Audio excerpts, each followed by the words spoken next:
the pride of Ireland, Michael Conlan, on a course for redemption Saturday night at New York's Madison Square Garden when you open a triple header against amateur rival Vladimir Nikitin.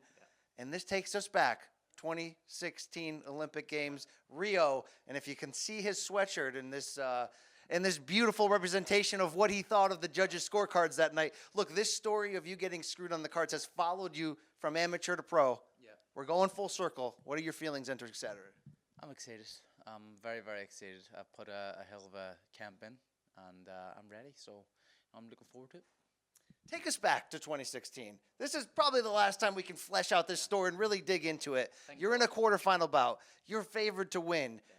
You clean up. You cut and injure and outbox Nikitin. But the judges score it for him. First reaction in your heart, in your soul? At the time, I was devastated. My lifelong dream of becoming an Olympic champion was shattered, and there was nothing I could do about it. So I had to give my honest opinion and my honest thoughts, and that's what kind of came out. I expressed myself, and I think it resonated with a lot of people around the world, and that's why this story is still so big and still so relevant right now.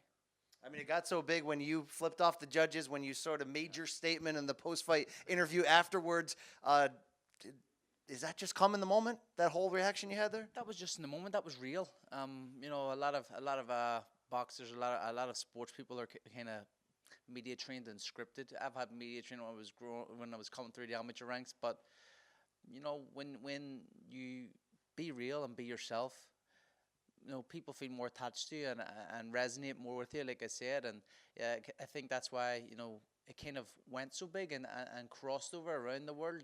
So much people paid in and kind of felt the same pain that I felt, because at some stage in their lives, whether it's a sport, whether it's life, they've been screwed over. So the fact that I done what I had to do, I think a lot of people kind of stood up for that. You certainly joined good company, I could say, of top amateurs who got screwed over. Floyd Mayweather in '96, Roy Jones Jr. in 1988. In your situation, are you in your heart of hearts think it was a foul play, 1,000,000%? Yeah, we all kind of know now that it was foul play. Even now, Tokyo Olympics are next year, and the 36 referees and judges who were in Rio have been banned from Tokyo. So I think that says a lot. And then today as well, with Russia being kicked out of the Olympics, banned for the next 4 years, it says a little bit more, but we don't need to go into that today. You certainly made the most of a negative situation, having taken a controversial loss. This has become your symbol here, the redemption, the middle finger. When you signed your pro deal with Bob Arum, did the double middle finger in the pictures, kind of become your thing. But do you feel like you missed out on millions of dollars, amateur glory with a gold medal? Do you still look back and sort of have a negative feeling on how it went down? No, when I look back on it now, I believe it's a blessing in disguise. I'm very, very grateful for the way everything has turned out. As if you look at it, I've had some of the champions from 2016 boxing my undercards. So I think that says an awful lot. The kind of general public kind of knew me right away instead of being an Olympic champion. There's 10 or 11 of those during that time. So I think everything worked out well, and what happens in life, what's meant to be is meant to be, and that was just meant to be. Now, you can't fight the 3 judges who scored that bout against you and knocked you out of the Olympics. You can't fight the Olympic Committee. You can fight Vladimir Nikitin again, this time as a pro. Is he just in the wrong place, wrong time? Do you plan on taking out sort of hostility and years of anger on him on Saturday night? I wouldn't even say there's anger and years of anger. This for me is business. I'm not attaching emotion to it. What happened. It's in the past. I look to the future and I live in the present. So, what for me, it obviously great storyline. And I'm ready to close the chapter on what was, and look forward to what's the future. Had you ever given thought of the possibility of when you two turn pro facing each other? Certainly you turned pro earlier. You've got more fights under your belt. This will be Vladimir's 4th pro fight. Is this a surprise to you that this came like this? Well, no, because when I did sign, it was one thing I said to Bob, we need to get that back. And maybe at the time I was feeling it more, it was like it still was kind of hurting me. But now it's just business, and it's a fight that people want to see. People want to see someone. If they have a shot at redemption, would they grab it with both hands? Of course they would. The general public would. Everybody would. So the fact that I'm getting to do it live on ESPN Saturday night is special. He only has 3 pro fights, though, Vladimir. What have you seen from him as a pro? Is he on your level at this point, now that you both crossed over into the pro ranks? I think, see when it comes to a number of bouts or anything as a pro, I don't think anything really matters. I think this probably is more emotional for him because his career is being remembered for the decision against me, and he'll want to prove a point to prove the judges were right at the time.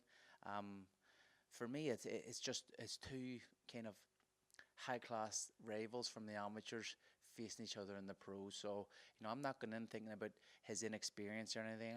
I'm going in expecting this is going to be the hardest fight of my life, and I've prepared that way, and I'm ready to do a demolition job on him. Educate me on your first meeting. Your second meeting with Vladimir Nikitin was the controversial Olympic bout. What happened in the first amateur meeting? Yeah, listen, the first one, it was my first fight at bantamweight in the amateurs. I'd only moved up like 6 days before, as I couldn't make the weight below, and thank God John Nevin had went pro, and that weight was free, so I was able to move up 6 days before.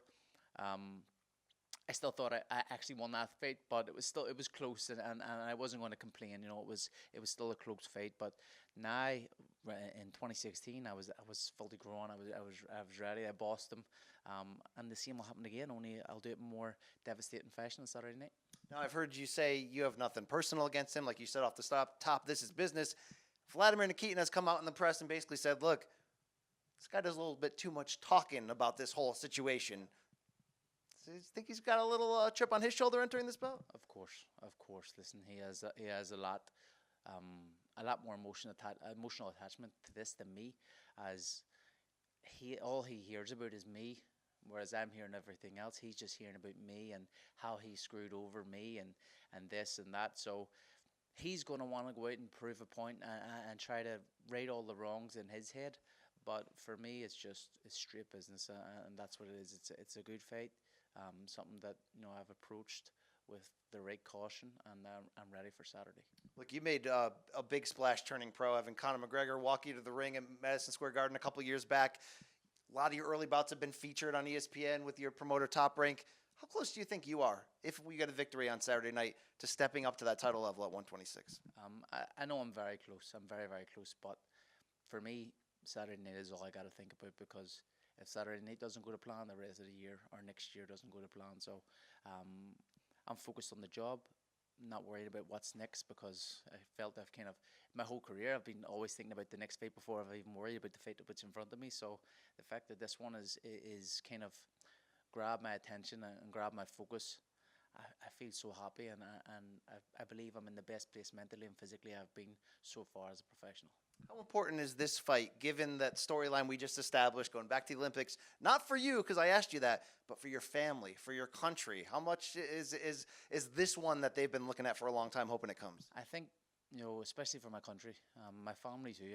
I was there in Rio, and they had been told before, the coaches had been told before, that we weren't going to get the decision. I had to do something. So my family knew going to the fight. They always say it was like they were going to someone's funeral. So the fact that they had to go through those emotions and experience it, and probably take it a bit harder than me, as I seen the reaction after what I done. I was like, oh, it's not too bad, but still I lost my dream. But I seen how they all felt, and it was the first time I really seen my partner Shauna cry with my baby, and she was crying at a fight. I've never seen her kind of show that kind of emotion, and that kind of hit home.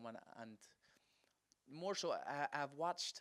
So the RT, the Irish broadcaster, they were videoing, but they can't video the actual fight. So at the games, they videoed the crowd, and I watched. They videoed the reactions of my family and my friends and the team during the bout, and to see that spark fire under me, and that gave me a real incentive. I don't want them to experience that again.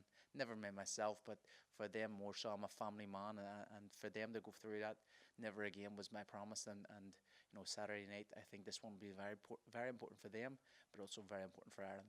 You visualize celebrating? You visualize a victory that features maybe 2 middle fingers afterwards?